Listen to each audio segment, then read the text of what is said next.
안녕하세요. 사법연수원 36기 노블 정창래 변호사입니다.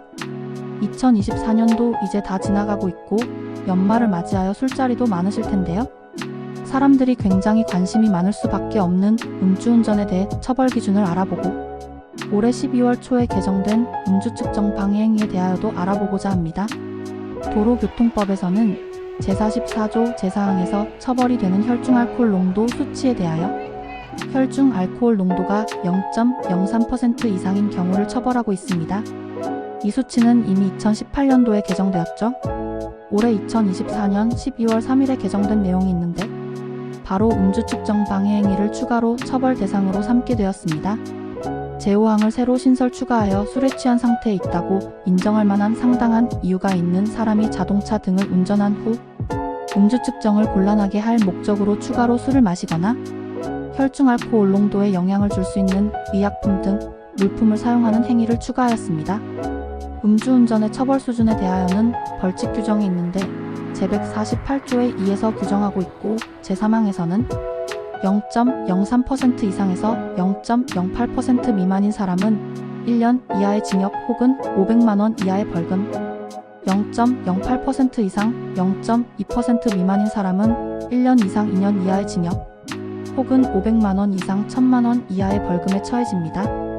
마지막으로 혈중 알코올 농도가 0.2% 이상인 사람은 2년 이상 5년 이하의 징역 혹은 1천만원 이상 2천만원 이하의 벌금에 처해지도록 하고 있습니다.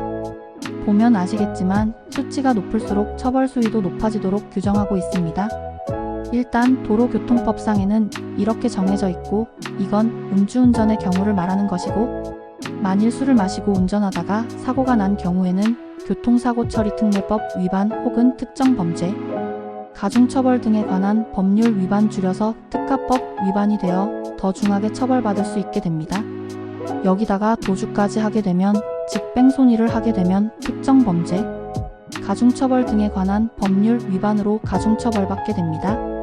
이 부분은 다음에 기회가 있을 때 다시 영상을 추가하여 볼 수 있도록 하겠습니다. 그리고 처음 음주운전이 아니고 흔히 말하는 삼진아웃 즉 과거의 음주운전 혹은 음주측정 거부 그리고 음주측정 거부 행위로 벌금형 이상의 처벌을 받았는데 또 음주운전을 해서 적발되었다. 그러면 어떻게 되느냐?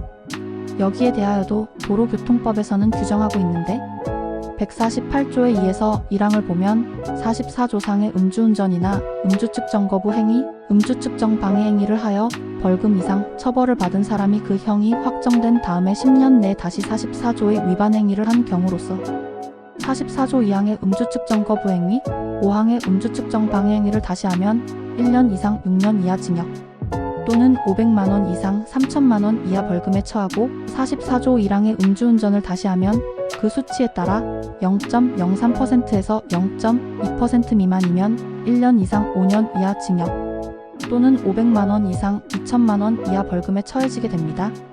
수치가 0.2% 이상이면 2년 이상 6년 이하 징역이나 1천만원 이상 3천만원 이하 벌금에 처해지게 됩니다.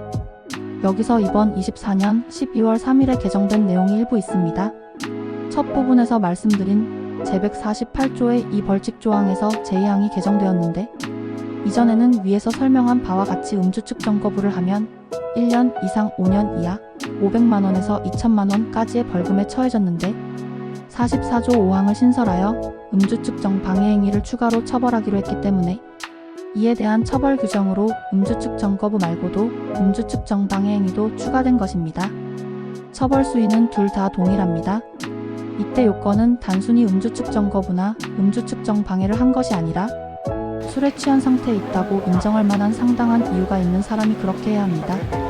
즉 걸을 때 비틀거린다든지 운전하는 모습을 봤을 때 지그재그로 운전하는 등 정상적인 운전이 아니었다든지 얼굴이 심하게 붉게 보인다든지 혀가 꼬여서 발음을 제대로 못한다든지 하는 모습이 보여야 할 것입니다.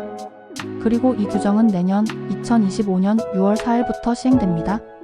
다만 이렇게 처벌이 강화되었다 하더라도 여전히 의문점은 있을 수밖에 없는데 교통사고를 낸 당시에는 비음주였다가 사고 후 술을 마신다던가 혹은 사고를 인지하지 못하고 집으로 가서 술 마신 사람들은 어떻게 할 것인지는 상황에 따라 판단해야 할 수밖에 없고 억울한 경우 반드시 변호사의 도움을 받아야 할 것입니다.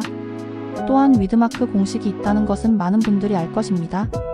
혈중 알코올 농도는 상승기 및 하강기가 있고 운전해서 가다가 바로 측정했으면 이 공식을 쓸 일이 없을 것인데 운전 당시 혈중 알코올 농도를 모르기 때문에 활용하는 것이고 보통은 딱 적발 기준 0.03%에 단속되었다고 한다면 그럼 측정했을 때의 처벌 기준인 0.03%이니 그 이전 시간인 운전 당시에는 혈중 알코올 농도가 상승하여 올라가고 있을 시점이었을 테니 처벌받을 수준인 0.03%가 아니었을 거 아니냐 등의 주장을 하고 무죄가 나오는 경우가 있습니다. 형사사건에서는 의심스러울 때는 피고인의 이익으로 판단해야 하고 무죄 추정의 원칙이 적용되어야 하니 음주운전이 아니다 라고 주장 입증이 가능한 경우가 있습니다. 실제로 저도 이런 경우에 해당하여 무죄를 받아낸 경우가 있고요. 상세한 것은 제 블로그에 블라인드 판결문도 있으니 살펴보시면 되겠습니다. 이상 영상을 마치고 다음에는 사고가 난 경우 교특법 위반이나 특가법 위반에 대하여도 알아보도록 하겠습니다.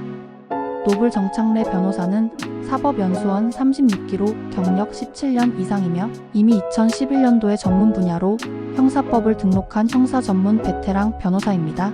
031-552-2100 대표번호로 문자 수신 전화 모두 가능합니다. 카카오톡 비즈니스 채널로 1:1 비밀 채팅 상담도 가능합니다. 감사합니다.